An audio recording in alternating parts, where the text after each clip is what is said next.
Good morning and welcome to Morning Movie News, where late yesterday more proof emerged that those DCEU rumors I covered a couple of weeks ago are indeed true.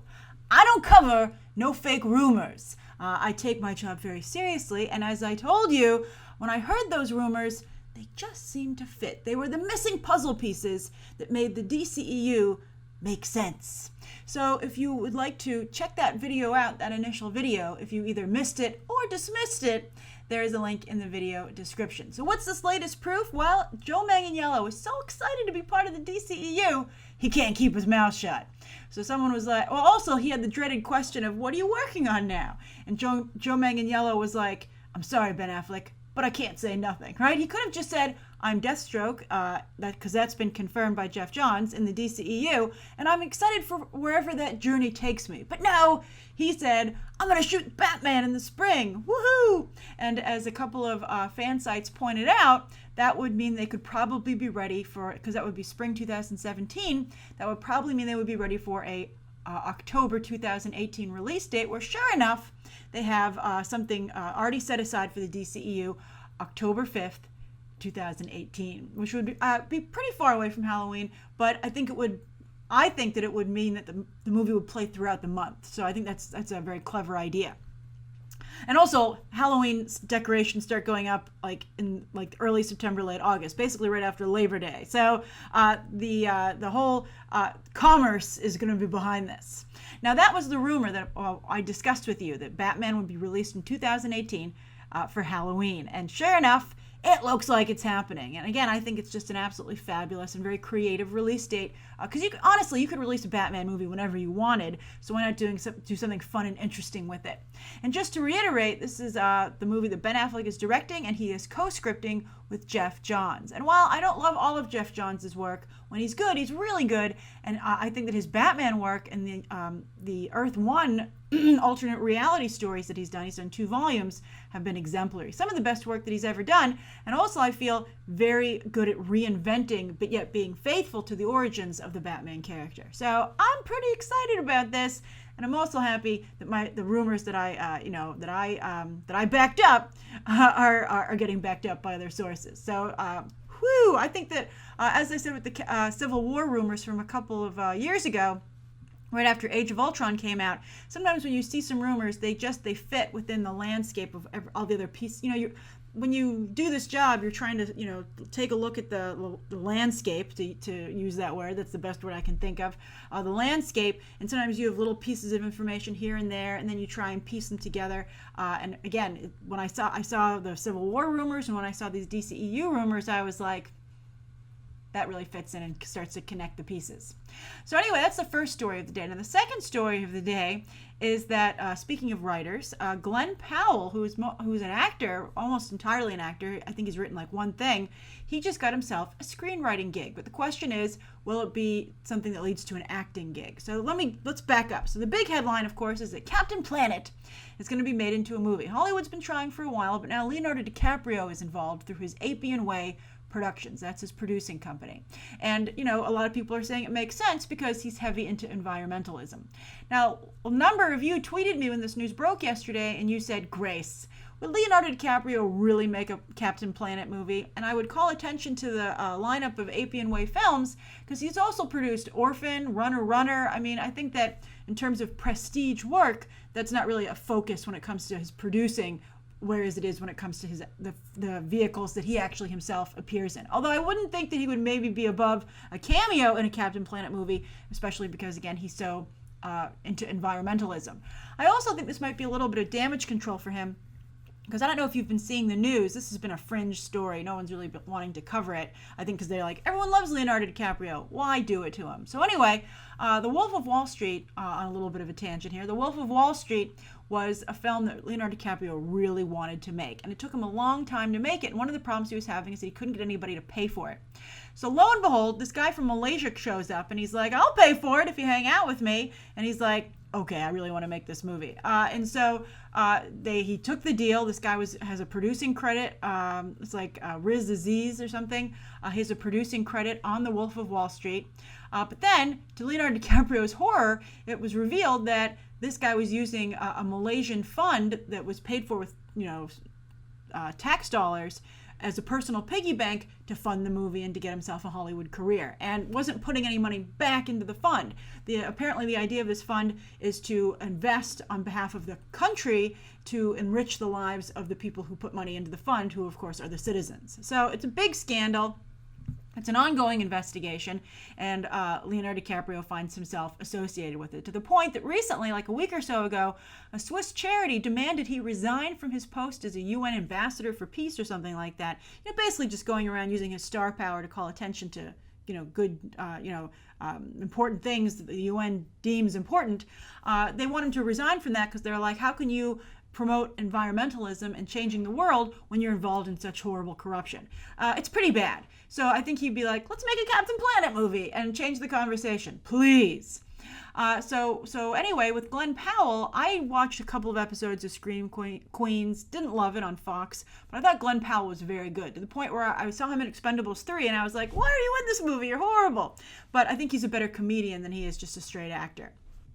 So I think he's very talented, and he's going to co-write this movie for DiCaprio, and the reason that DiCaprio and his producing team got excited about this is that they had a really good pitch. So the original Captain Planet cartoon animated series is about this Captain Planet guy who has these kids from around the world that he's given special rings to, and they can control different elements of the environment, and their job is to protect it. And then if things get really bad, or if there's a really big scandal about Malaysia, they can put the rings together and call Captain Planet. He's like the heavy hitter, right?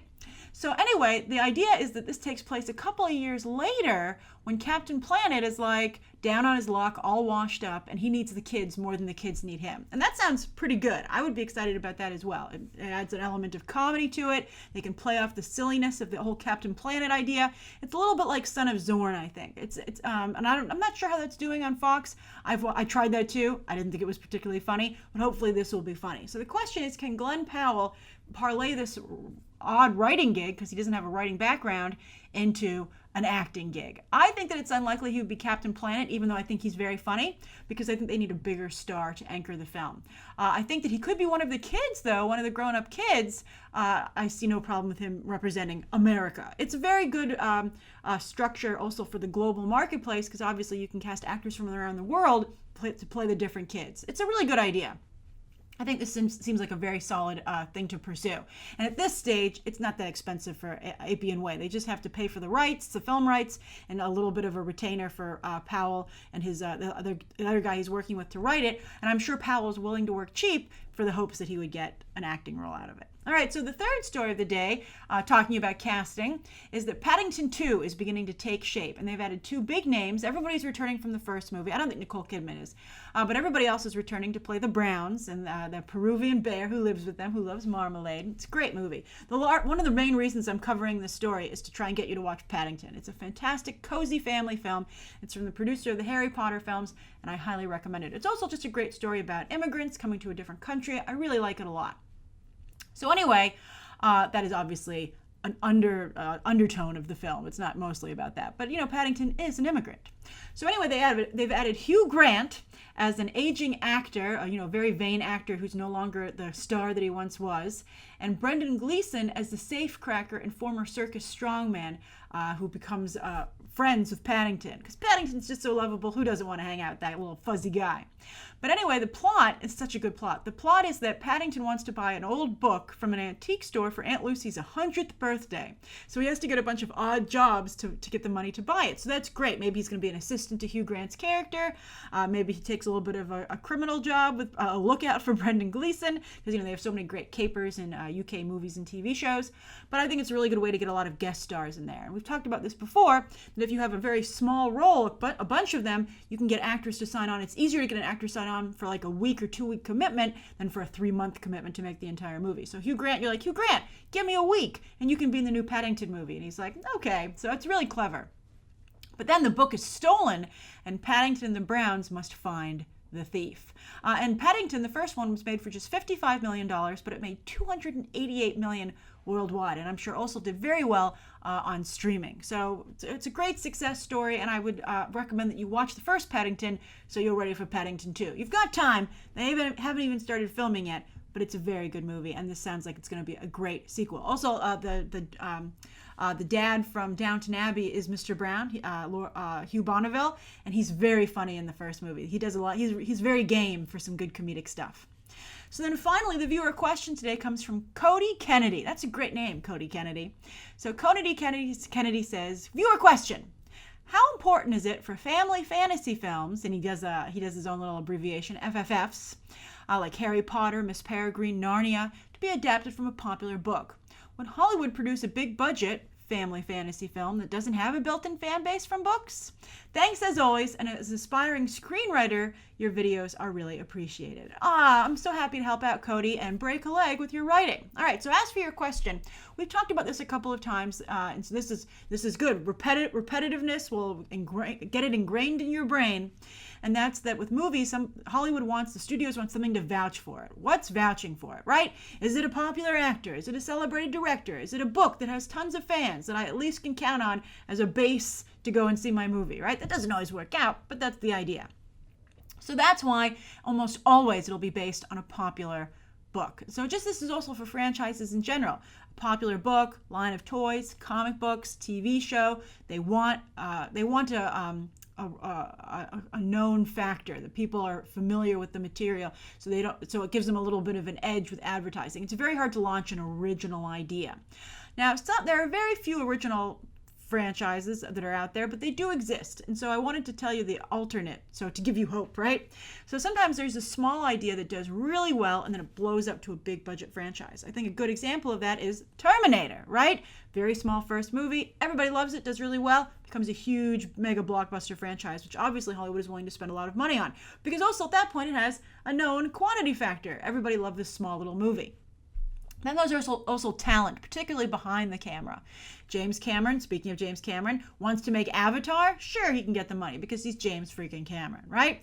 Christopher Nolan, after Batman, wants to make Inception. Interstellar, he can do it because he's Christopher Nolan and he brings in an audience. So that's the reason that can sometimes happen, but they still want the book usually. I think it also for fantasy films, it gives them an automatic series Bible. The world has already been created. They don't have to worry about it. And because I think you also have to remember that a lot of times in Hollywood, they do things by committee, but a book obviously is written by a single individual.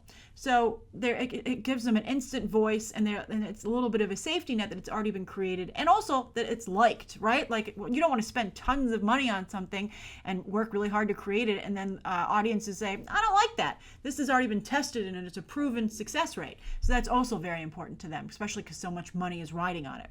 So that's how it works. If you want to go directly to a big movie, you have to have the book. Also, you can put it in the ad, like for upcoming Wrinkle in Time, and go, based on the best-selling classic novel, and everyone goes, oh, well, I should at least see it because it's such a famous book. Either I've read it as a child, I've read it, but I don't remember it, or, it's a story I should know. I should know it, so I should go and see it. It's also when they have like a big play, right? They're like upcoming Fences.